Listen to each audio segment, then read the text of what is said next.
Hey guys, welcome back to learn with Rajni. तो Rajasthan high court LDC exam 19 March का paper conduct हो चुका है और इंग्लिश के सॉल्यूशंस हम करने वाले हैं। आई होप आपका पेपर द बेस्ट गया होगा, जो कि आप इस वीडियो के नीचे कमेंट करके बता ही देंगे। मैं आपको इंग्लिश के सॉल्यूशंस करवाऊंगी। 12 मार्च और 19 मार्च के पेपर का कंपैरिजन हम बाद में करेंगे, क्योंकि अभी सिर्फ मेरे पास पेपर आया है और मैंने उसके सॉल्यूशंस आपको मैं इस वीडियो में बताऊंगी। तो अच्छा, पेपर की बात करते हैं। तो पेपर का लेवल बहुत ज़्यादा हार्ड नहीं है। अब कई स्टूडेंट्स कहेंगे कि मैम आप तो टीचर हो इसलिए आपको ऐसा लगता है। नहीं, मैं स्टूडेंट के पॉइंट ऑफ व्यू से आपको बता रही हूँ कि पेपर का लेवल हार्ड नहीं है। बहुत ज़्यादा इजी भी नहीं कहूँगी कि भाई ऐसे बाएं हाथ का ही खेल हो, लेकिन हाँ, जिस स्टूडेंट ने भी इंग्लिश की थोड़ी ठीक तैयारी की थी उसके 45 प्लस क्वेश्चन सही हो सकते हैं इस पेपर में। कुछ क्वेश्चंस डाउटफुल हैं जिनके बारे में हम बताएंगे। 2 कॉमन एरर आई हैं, उनमें से एक थोड़ी सी टफ है। जो टफ क्वेश्चंस हैं उन पे भी हम डिस्कस करेंगे और अभी सॉल्यूशन करते हैं पेपर का। काफी खुशी हुई पेपर देखकर, क्योंकि ऐसा लगा कि एग्जामिनर ने कंफ्यूजेबल वर्ड्स के क्वेश्चन सेट करने के लिए शायद लर्न विद रजनी की वीडियोस देखी होंगी। मैं आपको स्क्रीनशॉट के साथ एज अ प्रूफ बताऊंगी कि अभी रिसेंट में ही मैंने आपको जो वन वर्ड सब्स्टिट्यूशंस कंफ्यूजेबल वर्ड्स करवाए थे। कंफ्यूजेबल वर्ड्स तो सारे वही हैं, बाकी भी मोस्टली वही सिलेबस है जो मैंने आपको कवर करवाया था, वही क्वेश्चन हैं। तो स्टार्ट करते हैं हमारे क्वेश्चन नंबर 1 से। और क्वेश्चन नंबर 51, ये पेपर में 51 का है, ठीक है। वैसे इंग्लिश का क्वेश्चन नंबर 1 है। After the French police had successfully used dogs. French police द्वारा डॉग्स का सक्सेसफुली यूज करने के बाद हैड यूज्ड है, हैड प्लस वर्ब थर्ड, यानी किसी पास्ट के भी पास्ट की बात हो रही है, यानी पास्ट परफेक्ट की बात है, पास्ट परफेक्ट की बात है, ठीक है। करने के बाद the German authorities to blank of using them. इस कॉन्सेप्ट को मैं आपके माइंड में पूरी तरह से फिट कर चुकी हूं कि जब हम किसी पास्ट के पास्ट की बात करते हैं तो पास्ट का भी पास्ट आता है पास्ट परफेक्ट से, और फिर उसके साथ कॉम्बिनेशन बनेगा किसका? सिंपल पास्ट का, यानी वर्ब की सेकेंड फॉर्म। तो the German authorities to thought of using them. German authorities ने भी उनको यूज करने के बारे में सोचा, विचार किया, थॉट, ठीक है। यहां सेकेंड फॉर्म और यहां पे सिंपल पास्ट और यहां पास्ट परफेक्ट। आगे चलिए। She is proud that. Proud ही नहीं होगा, ठीक है। प्राउड कोई वर्ड ही नहीं होता, प्राउड होता है एडजेक्टिव और प्राइड होता है noun. She is proud that she blank stardom. तो उसको प्राउड है कि उसके क्या है? स्टारडम है। तो शी हैज अचीव्ड स्टारडम, उसने स्टारडम अचीव कर लिया है। शी अचीव, अब देखो शी के साथ तो वर्ब की फर्स्ट फॉर्म नहीं आएगी, अगर आएगी तो वर्ब की सेकंड फॉर्म आएगी या फिर एस या यस लगेगा, तो ये गलत है। शी डिड अचीव, तो ये भी गलत है क्योंकि यहां पर इज है। उसको प्राउड है कि उसने स्टारडम अचीव कर लिया है, कर लिया है के लिए, और हैज के बाद में वर्ब की फर्स्ट फॉर्म में एस या एस नहीं लगता है, हैज के बाद में वर्ब की थर्ड फॉर्म आती है, तो हैज अचीव्ड सही होगा। आगे चलिए। Choose the correct indirect form of the following direct speech sentence. Direct speech sentence की आपको सही इनडायरेक्ट फॉर्म आपको चूज करनी है। तो एक सेकेंड, हाँ। He said Mohan when is the next train. तो यहां पर पास्ट फॉर्म में है, इज का वॉज हो जाएगा, ओके। तो ही सैड को आस्क्ड में कन्वर्ट करेंगे क्योंकि ये इंटरोगेटिव सेंटेंस है। ही आस्क्ड मोहन, क्योंकि आस्क ट्रांजिटिव वर्ब है तो ऑब्वियसली ऑब्जेक्ट लेगी। ही आस्क्ड, अब यहां पर ऑब्जेक्ट नहीं है तो ये एलिमिनेट हो गया। He asked Mohan when the next train was आएगा या when was the next train?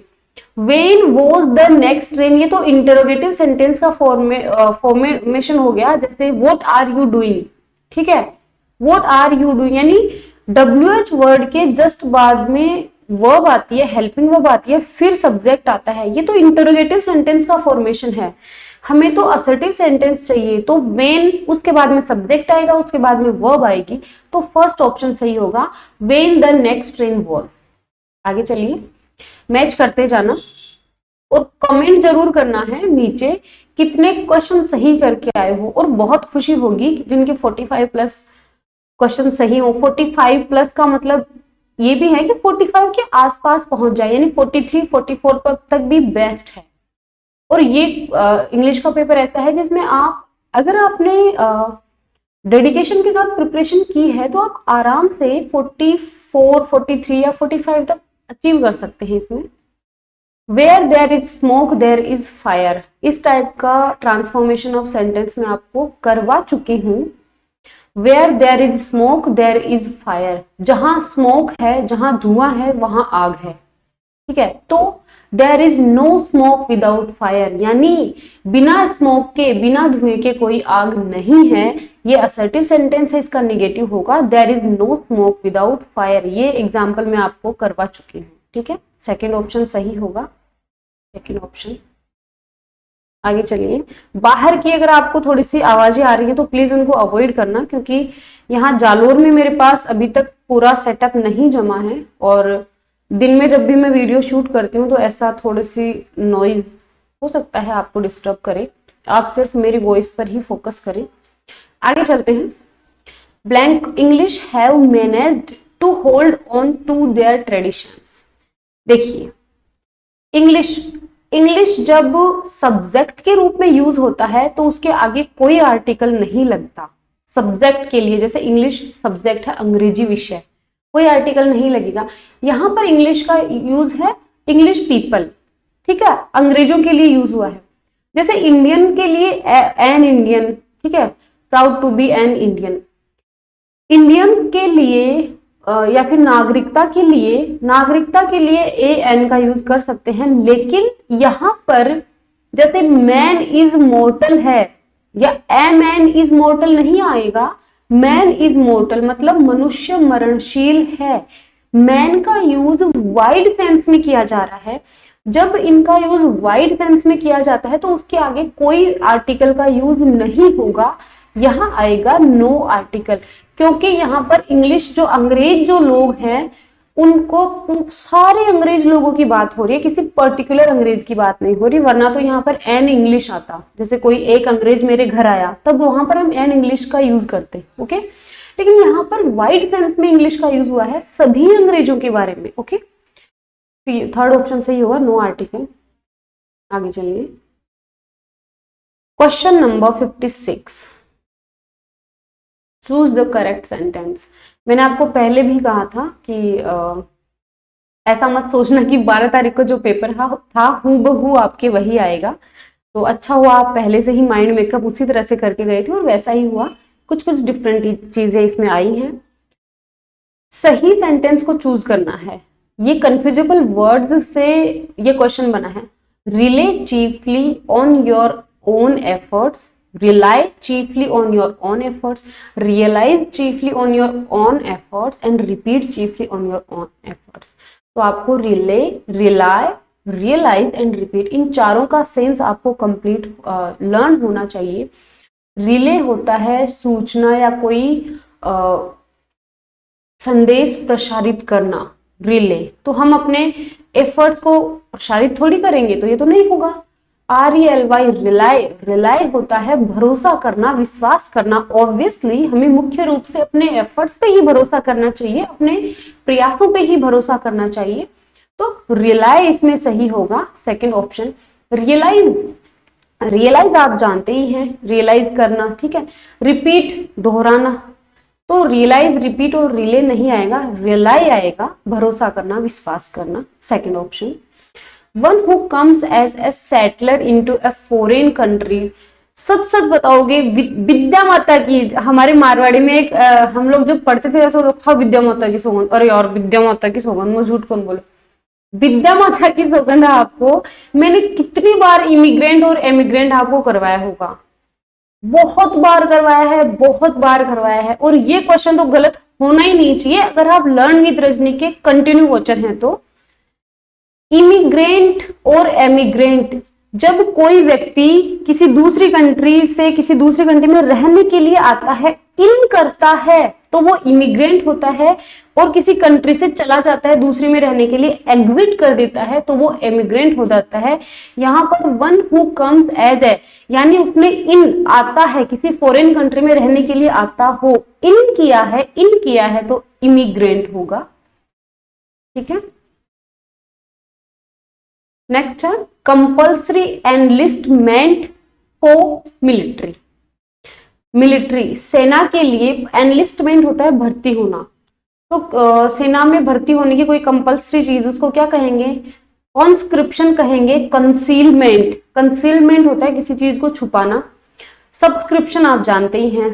तो कॉन्स्क्रिप्शन होता है कि अनिवार्य रूप से सेना में भर्ती होना, सेना में अनिवार्य भर्ती को हम कहेंगे कॉन्स्क्रिप्शन।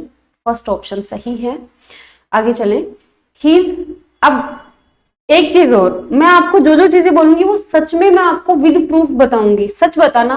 वोकेशन, अवोकेशन, वेकेशन और वैक्सीनेशन, अभी रिसेंट में ये कंफ्यूजेबल वर्ड आपको करवाया था या नहीं करवाया था? बिल्कुल। वोकेशन होता है हॉबी, ठीक है।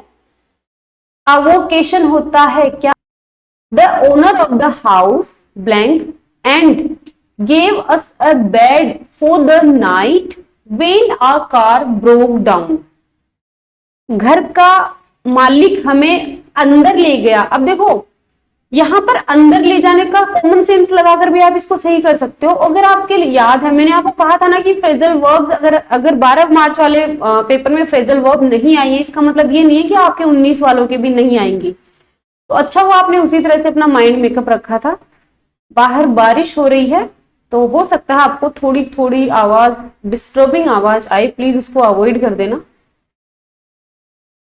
तो the owner of the house blank, तो घर का ऑनर मालिक हमें, टुक अस इन, देखो टेक इन होता है अंदर लाकर शेल्टर देना, ठीक है, आवाज देना, टेक इन आएगा इसमें।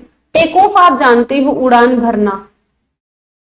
तो the owner of the house took us in and gave us a bed for the night when our car broke down. तो टुक अस इन आएगा क्योंकि पास्ट फॉर्म में है तो इसमें टुक का यूज हुआ है।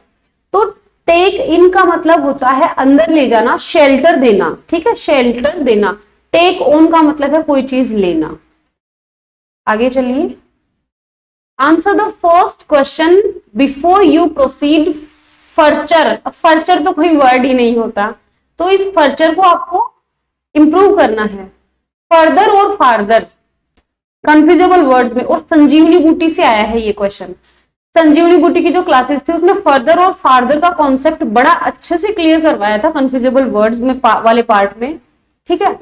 फर्दर होता है आगे का, अगला, आगे वाला। नेक्स्ट, फार्दर होता है रिलेटेड टू डिस्टेंस, दूरी के लिए फार, क्योंकि फार होता है दूर, तो दूरी के लिए फार से फार्दर बना है, दूरी के लिए फार्दर का यूज करेंगे और अगले के लिए फर्दर का यूज करेंगे। फर्स्ट ऑप्शन सही है। The sun shines during the day, ठीक है। किसी यूनिवर्सल ट्रूथ के लिए हम यूनिवर्सल ट्रूथ को हमेशा सिंपल प्रेजेंट टेंस में ही बताएंगे। तो सूरज आज भी दिन में चमकता है, पहले भी चमकता था और आगे भी चमकेगा, ये एक यूनिवर्सल ट्रूथ है, तो शाइन्स आएगा। आगे चले। Priyanka was married to Robert, ये मैंने आपको करवा दिया था। Sita was married to Ram, बहुत अच्छे से कॉन्सेप्ट क्लियर करवाया था मेरी वाला, ठीक है। तो बताइए इसमें क्या करके आए हो?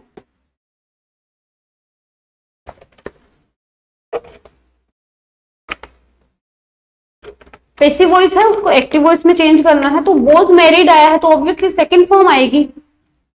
इसमें भी सेकंड फॉर्म नहीं है, इसमें भी नहीं है, इसमें भी नहीं है। फर्स्ट ऑप्शन में सही है। मैरिड ट्रांजिटिव वर्ब होता है, इसलिए डायरेक्ट ऑब्जेक्ट प्रियंका ले लिया। Robert married Priyanka, first option. We tried every plan, we tried every plan, इस सेंटेंस को निगेटिव सेंटेंस में ट्रांसफॉर्म करना है, क्या आएगा? We left no plan untried, every plan was not tried. तो ये तो ऑपोजिट हो गया ना कि भाई सारे प्लान हमारे द्वारा ट्राई नहीं किए गए, सेंस चेंज नहीं होना चाहिए।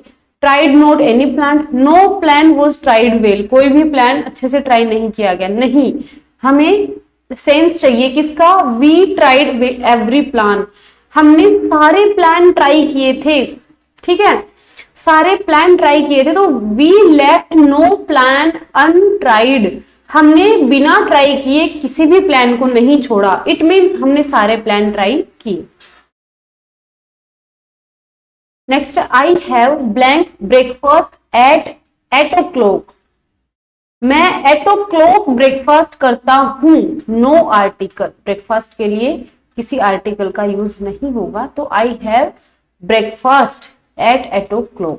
नेक्स्ट है नाइदर नोर और आइदर और, दोनों के कॉन्सेप्ट बड़े अच्छे से क्लियर करवाए थे जब मैंने आपको ग्रामर की रिवीजन की क्लास प्रोवाइड करवाई थी अभी 5-7 दिन पहले, उसी में ये करवाया था। पेयर वाले कुछ वर्ड्स बताए थे, तो नाइदर के साथ नोर आता है, आइदर के साथ और आता है, तो ये यहाँ पर नाइदर आइदर गलत, नाइदर नोर ये सही है, आइदर नोर ये कॉम्बिनेशन भी गलत है, और नाइदर और भी कॉम्बिनेशन, नाइदर नोर आइदर और, ठीक है।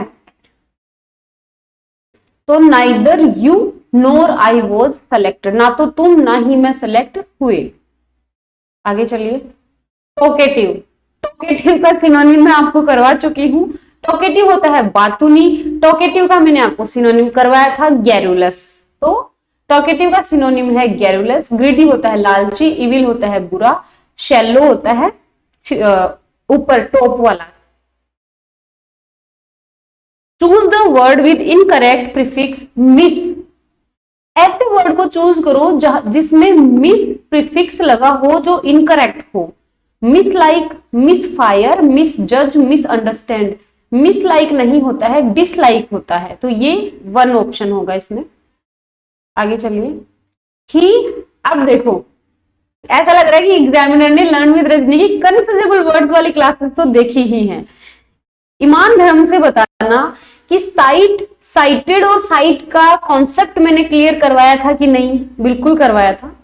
अभी मैं सिर्फ आपको मोटा मोटा बता रही हूँ, बाद में ये सारी चीजें विद प्रूफ भी बताई जाएंगी।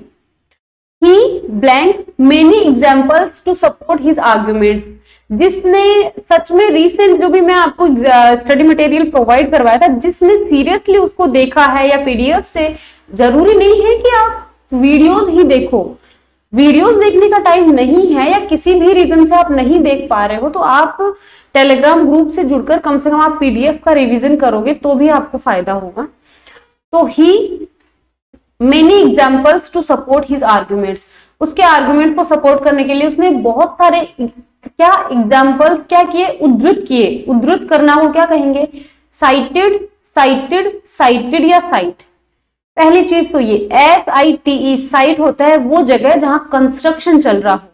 आपने कई उनको सुना होगा कि यार मैं तो साइड पर हूं, कई ठेकेदार वगैरह बोलते हैं यार मैं साइड पर ऐड हूं, तो वो साइड पर नहीं होते, वो साइट होता है। साइट मतलब कंस्ट्रक्शन की जगह, ये तो गलत है, और साइट से ही ये साइटेड बना है तो ये भी गलत है। SIGST साइट, आई साइट, साइट होती है दृष्टि। CITE साइट होता है उद्धृत करना, एग्जाम्पल्स उदाहरण देना, तो साइटेड सेकंड फॉर्म आ गया, सेकंड ऑप्शन सही है। आगे चलो, आई एम योर्स सिंसियरली, आपने एप्लीकेशन लिखी होगी तो आपको अच्छे से आता होगा। पहले YOURS होता है, अपोस्ट्रोफी S नहीं आएगा, योर्स सिंसियरली, फर्स्ट ऑप्शन। आगे चले, राइस इज द प्रिंसिपल, और प्रिंसिपल भी मैं आपको कंफ्यूजेबल वर्ड्स में करवा चुकी हूं। Rice is the blank food of the Bengalis, rice Bengalis का प्रिंसिपल फूड है, PRINCIPLE, प्रिंसिपल होता है सिद्धांत, PRINCIPAL, प्रिंसिपल होता है जो स्कूल के प्रिंसिपल की भी यही स्पेलिंग होती है, और PRINCIPAL यही स्पेलिंग होती है मुख्य या प्रमुख की। तो बंगालीज का मुख्य खाना, प्रमुख खाना राइस है, तो फर्स्ट ऑप्शन।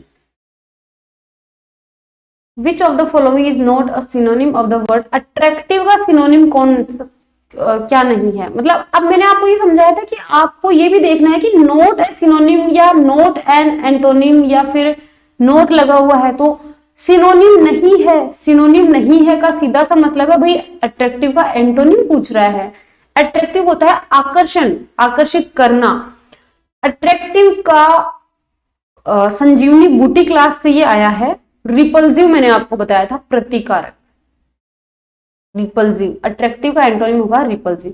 प्रीटी होता है सुंदर, अपीलिंग होता है जिसकी आप प्रशंसात्मक प्रशंसा कर सकते। कैप्टिवेटिंग होता है आई कैचर, जो एकदम से अपनी आंखों को लुभाए या कैप्टिवेट करे। तो थर्ड ऑप्शन रिपल्सिव, प्रतिकारक। आगे चलिए, synonym of the word bliss. कितना इजी सिनोनिम है। ब्लिस होता है प्रशंसा, खुशी, इसका सिनोनिम होगा हैप्पी। क्या होगा? हैप्पी। फियर्स होता है भयंकर, भयानक। पोलाइट होता है विनम्र, और इनएडिक्वेट होता है अपर्याप्त। तो हमें ब्लिस का सिनोनिम चाहिए हैप्पी। नेक्स्ट है आई blank a play by Pinter. मैं पिंटर का एक प्ले पढ़ रहा हूं। कई बार प्रेजेंट कॉन्टिन्यूअस टेंस का यूज हम उन एक्शंस के लिए भी कर सकते हैं जो एक्चुअल में जब हम बोल रहे होते हैं उस टाइम पे नहीं कर रहे होते हैं, लेकिन उस पीरियड में हम वो कर रहे होते हैं। जैसे मैं बोलूं यार मैं विलियम शेक्सपियर को पढ़ रही हूँ, इसका मतलब ये नहीं है कि मैं जब तुम्हें कह रही हूं तब वो पढ़ रही हूं, मतलब मैं इन दिनों वो पढ़ रही हूं। तो आई एम रीडिंग। रीडिंग अकेला आएगा नहीं, हैव के बाद में बीन और फिर रीडिंग आता है, और हैड बीन रीड नहीं होगा। आगे चलिए, ए remedy for all disease, one word substitution. One word की मैराथन क्लास का पहला सब्सटीट्यूशन आया है पेनेसिया। पेनेसिया है रामबाण। ठीक है, सभी बीमारियों की एक इलाज मतलब पेनेसिया, रामबाण। Third option. क्योर होता है ठीक करना, फिजियोलॉजी आप जानते हो। ठीक है, पेनेसिया होता है रामबाण। पेनेसिया किसे कहेंगे? रामबाण को। इंसॉल्वेंट आप जानते हो, जो बैंकरप्ट होते हैं, दिवालिया। Beware of the fellow, he is a wolf in sheep's clothing. उस आदमी से हमेशा बचकर रहो जो शीप की चमड़ी में, शीप के क्लॉथ में एक वोल्फ हो, मतलब हिपोक्राइट, पाखंडी। पाखंडी लोगों से आपको हमेशा और हमेशा बचकर रहना है। फॉर्मिडेबल क्या होता है? फॉर्मिडेबल होता है जो डर पैदा करे। ठीक है, कंप्लीटली इंसेन होता है पूरी तरह से पागल, और एजाइल होता है फुर्तीला। एजाइल क्या होता है? फुर्तीला। तो हिपोक्राइट, पाखंडी, ढोंगी। How beautiful is the night, ये एक्सक्लेमेटरी सेंटेंस है, इसका असर्टिव पूछा गया है। इस टाइप के असर्टिव सेंटेंस में आपको बहुत बार करवा चुकी हूँ। The night is very beautiful, बहुत सिंपल है। The night is very beautiful. जहां पे स्टूडेंट्स के दिमाग में कंफ्यूजन क्रिएट हुई थी वो क्वेश्चन भी मैं आपको बताऊंगी। The night is very beautiful. अब देखो कॉमन एरर का क्वेश्चन है, ध्यान से पढ़ो। द वर्स्ट इंसिडेंट, इंसिडेंट के आगे ये एडजेक्टिव का यूज हुआ है तो सही है बिल्कुल। तो the worst incident involve staff member को इन्वॉल्व किया, हु वेंट कंप्लीटली इनसेन, जो पूरी तरह से पागल हो गया। आफ्टर अबाउट 4 days, यार आफ्टर और अबाउट एक साथ कैसे आ गया? आफ्टर अबाउट एक साथ नहीं आना चाहिए ना, आफ्टर 4 days या फिर अबाउट 4 days, तो एरर है फोर्थ वाले में।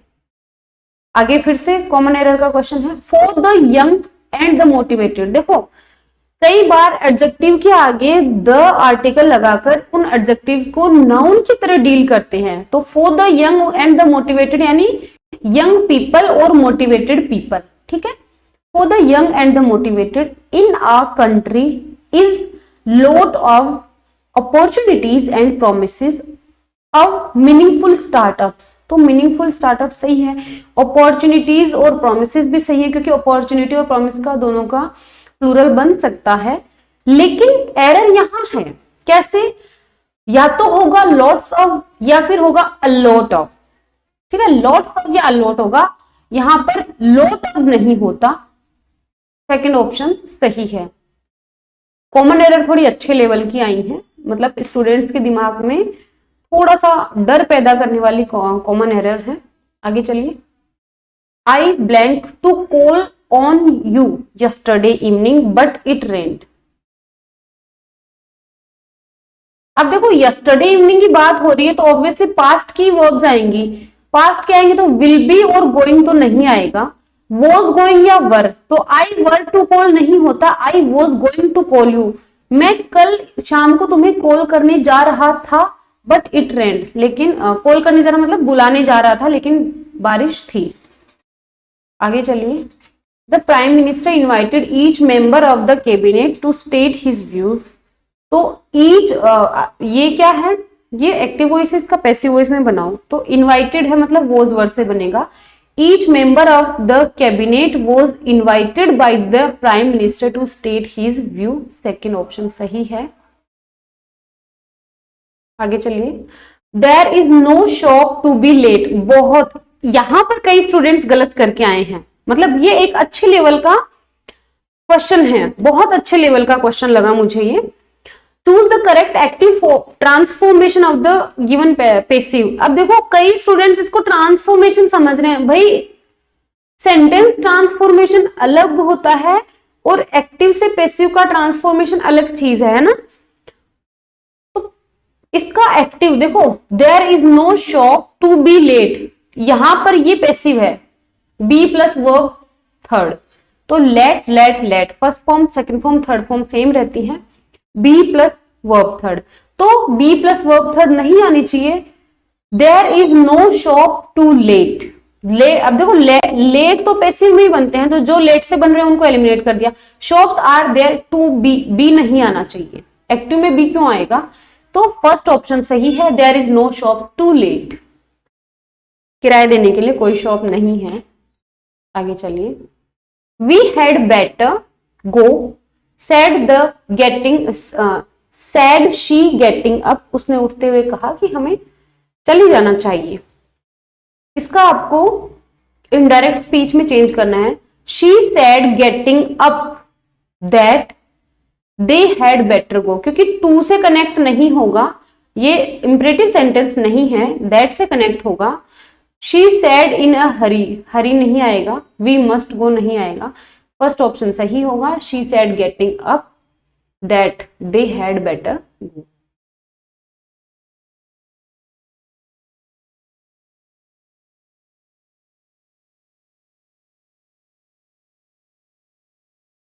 She said in a hurry to go, to से कनेक्ट नहीं होगा क्योंकि ये भी टू से कनेक्ट हो रहा है, ये भी टू से कनेक्ट हो रहा है, तो सेकेंड और फोर्थ ऑप्शन को एलिमिनेट कर दिया।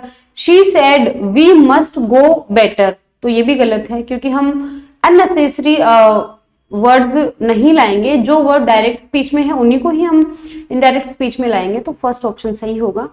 ही सैड ओ आई एग्री। काफी अच्छे लेवल का क्वेश्चन है, काफी अच्छे लेवल का क्वेश्चन है। बहुत सारे स्टूडेंट्स 84 वाले क्वेश्चन में कंफ्यूज हुए होंगे, लेकिन देखिए मैं समझाती हूँ। ही said understandingly that he agreed, यहां पर आई एग्री है मतलब प्रेजेंट सिंपल है, तो हमें चाहिए क्या, पास्ट सिंपल। प्रेजेंट सिंपल है तो उसको पास्ट सिंपल में बना देंगे। पास्ट सिंपल किस किस में है ये देख लो आप, तो ही के बाद में एग्री वर्ब की फर्स्ट फॉर्म है, इसको एलिमिनेट कर दिया। ही एग्रीड ये हो सकता है क्योंकि सेकंड फॉर्म है। ही वॉज एग्रीड, भाई पैसिव वॉइस नहीं है जो बी प्लस वर्ब थर्ड चाहिए, तो ये भी एलिमिनेट हो गया। फर्स्ट और सेकंड में से आपको एक चूज करना था, आपने क्या चूज किया, ही एक्सक्लेम्ड ओ दैट। देखो ये एक्सक्लेमेटरी सेंटेंस को हमें असर्टिव सेंटेंस बनाना होता है, या फिर डायरेक्ट इनडायरेक्ट में तो हम हर सेंटेंस को असर्टिव सेंटेंस में चेंज करते हैं, तो ओ दैट क्यों आएगा। He said understandingly that he agreed, first option सही होगा। आगे चलिए। चेंज इनटू निगेटिव, निगेटिव में इसको चेंज करो। Well made movies always entertain, अच्छी तरह से बनी हुई मूवीज हमेशा एंटरटेन करती हैं, तो well made movies do not entertain, well made movies entertain नहीं करती है।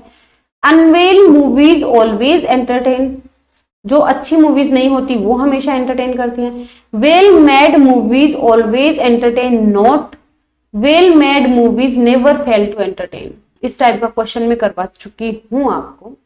पहली चीज तो ये कि चेंज इनटू निगेटिव, निगेटिव में इसको चेंज करना है। थोड़ा सा कंफ्यूजिंग है, थोड़ा सा कंफ्यूजिंग है, क्योंकि अगर निगेटिव सेंटेंस में ये और ये दोनों सही हैं, अब आप कहोगे कि मैम आप ऐसा क्यों बोल रहे हो, सही तो दोनों हैं, लेकिन आपकी जगह मैं होती तो मैं क्या चूज करके आती, वो मैं आपको बताऊंगी। पहली चीज तो ये कि जब हम टेंस पढ़ते थे तो हम असर्टिव का निगेटिव बनाते थे, निगेटिव का असर्टिव बनाते थे, इंटेरोगेटिव बनाते थे।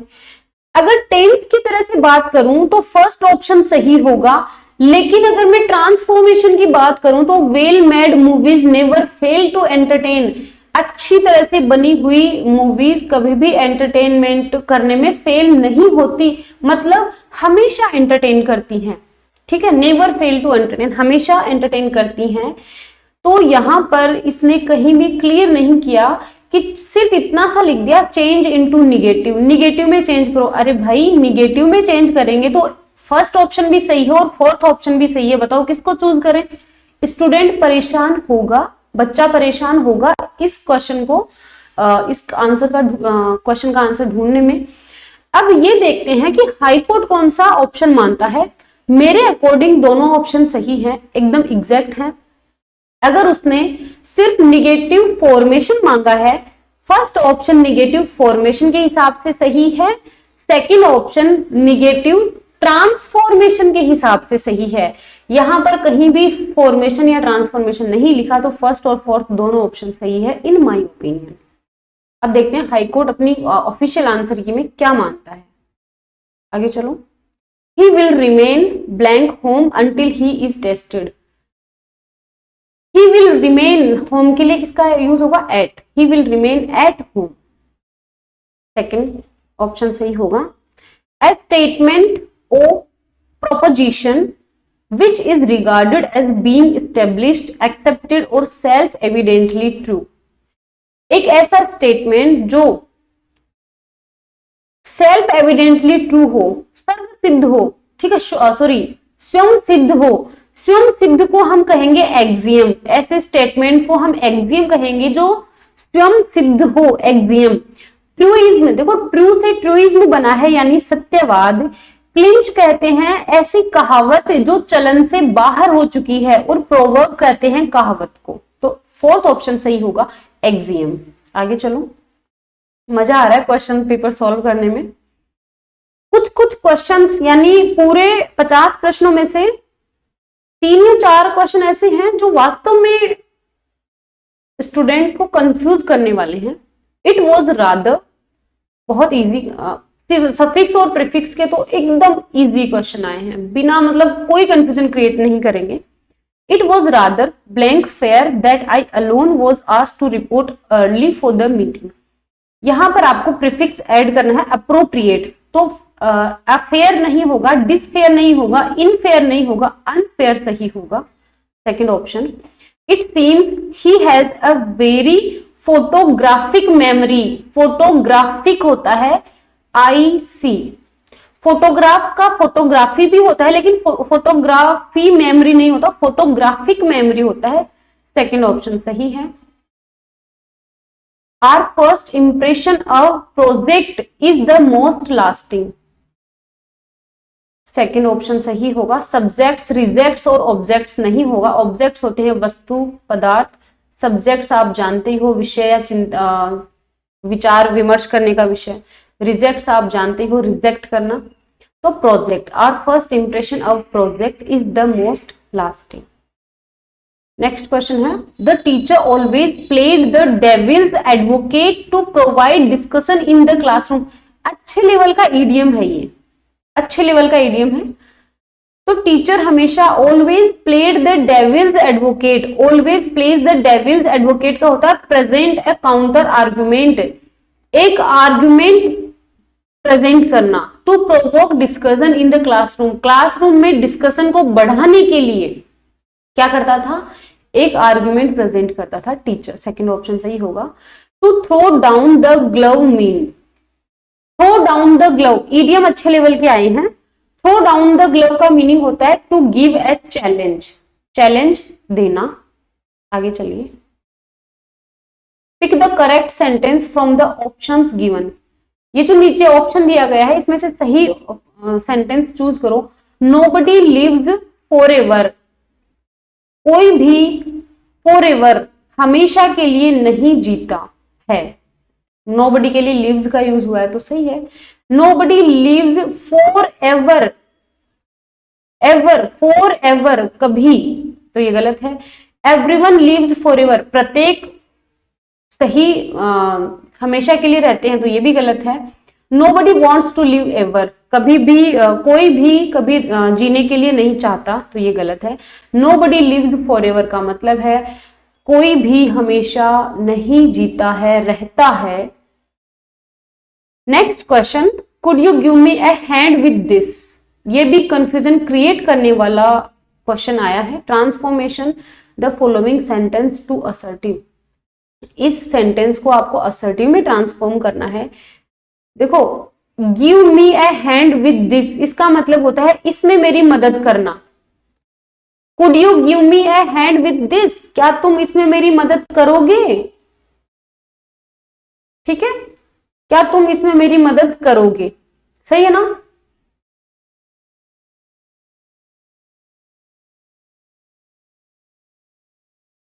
अब इसका हम असर्टिव सेंटेंस बनाएंगे तो कैसे बनेगा, he could not give me a hand with this, ठीक है, लेकिन ये ऑप्शन में नहीं है तो none of the above भी हो सकता है। लेकिन जो ऑप्शन में है उनमें से एक ऑप्शन थोड़ा सही भी है। फर्स्ट और सेकंड तो एलिमिनेट हो चुके थे, क्यों, क्योंकि he asked me for my hand, वो मेरा हाथ थोड़ी मांग रहा है, वो ये थोड़ी कह रहा है अपना हाथ काटो और मुझे दे दो, वो तो हेल्पिंग हैंड मांग रहा है, सहायता मांग रहा है। He asked me to give me a hand, उसने मुझे एक हाथ देने के लिए कहा। अरे भाई, वो हाथ नहीं मांग रहा है, वो तो मदद मांग रहा है। दोनों ऑप्शन गलत है। He told me that I had better give him a hand, third option सही है। अगर फॉर्मेशन की बात करें तो, फॉर्मेशन की बात करें तो थर्ड ऑप्शन सही है। He told me that I had better give him a hand, लेकिन none of the other above भी आंसर हो सकता है। जैसे you could not give me a hand with this, तो ये भी हो सकता है। आपकी जगह अगर मैं होती तो मैं थर्ड ऑप्शन को सही करके आ जाती। हालांकि इसमें भी थोड़ा कंफ्यूजन है, दोनों ऑप्शन सही हैं। अब देखते हैं राजस्थान हाईकोर्ट की जो ऑफिशियल आंसर क्या आएगी वो क्या मानता है। When we were on holiday, we spent to, अभी शायद 4 या 5 दिन पहले एक question fill in the blank की मैंने आपको एक प्रैक्टिस सेट प्रोवाइड करवाया था, उसमें ये क्वेश्चन था मच मनी, याद आ गया ना, बिल्कुल। When we were on holiday, we spent too much, too के बाद में मच आएगा क्योंकि मनी अनकाउंटेबल है, अनकाउंटेबल के लिए मैनी नहीं आता, मच आता है। और टू ए फ्यू नहीं बनता, टू सम भी नहीं बनता, टू मच और टू मैनी बनेंगे। टू मैनी इसलिए नहीं आया क्योंकि मनी अनकाउंटेबल नाउन है, रुपीज काउंटेबल नाउन होते हैं, मनी अनकाउंटेबल होते हैं, तो टू मच सही है। Choose the antonym of the word complex. देखो आपके सिनोनिम्स एंड एंटोनिम्स पूरे इजी आए हैं, ईडियम्स थोड़े से कॉम्प्लेक्स हैं, थोड़े अच्छे लेवल के हैं ईडियम्स। तो कॉम्प्लेक्स का एंटोनिम बताओ। सिंपल, कॉम्प्लेक्स होता है जटिल, सिंपल होता है सरल। आगे चलो। He blank wait long as the next candidate was only a few minutes late. उसको ज्यादा देर तक वेट नहीं करना पड़ा क्योंकि जो अगला कैंडिडेट था वो कुछ ही मिनट देरी से था।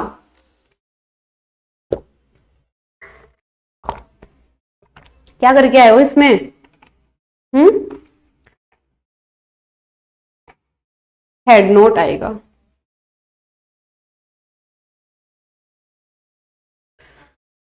तो हैड नॉट गोट टू गलत, डिड नॉट टू गलत, नीड टू गलत, डिड नॉट हैव टू आया आएगा या फिर हैड नॉट हैव टू आएगा, बताओ क्या आएगा। पास्ट की बात हो रही है, पास्ट की बात हो रही है तो हैड नॉट हैव टू आएगा, फोर्थ ऑप्शन, क्योंकि नेक्स्ट कैंडिडेट उसके कुछ ही देर बाद आ गया था। Notice was taken down, notice was taken down, ये